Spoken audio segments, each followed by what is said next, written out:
Brian Weekly again from Snowcarpio and Weekly. What should I do prior to my hearing? Well, that is a very good question, and that's usually where we get involved in cases because actually there's a lot to do, especially the strategizing, not just to attend a hearing, but hopefully to win at hearing, and that depends on the evidence. The easy things are the deadlines. Prior to the hearing, you have to submit medical support, and you have to subpoena normally a medical witness to testify for you if it's a medical issue, which most are.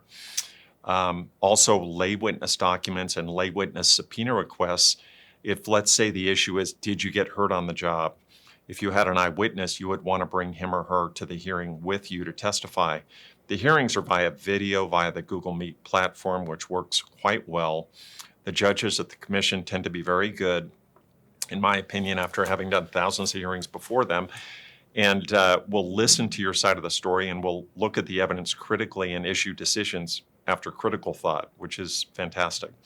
The harder part of it and where we get involved is the strategy. What is your lay witness going to say? Is that going to help or hurt you? What is your medical witness going to say? Does he or she support your claim?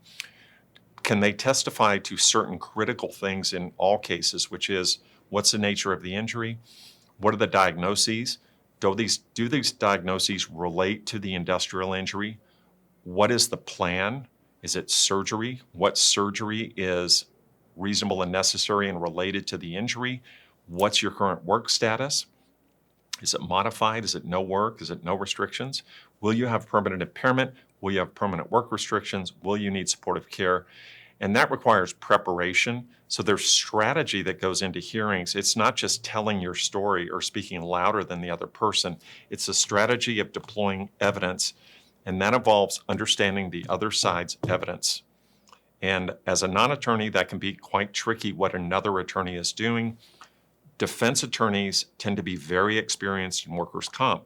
So typically we'll go up against attorneys that have 20 plus years of experience just in Arizona workers' comp. So if you're unrepresented, going up against somebody like that, they have a huge strategic advantage. They know what the judges are looking for.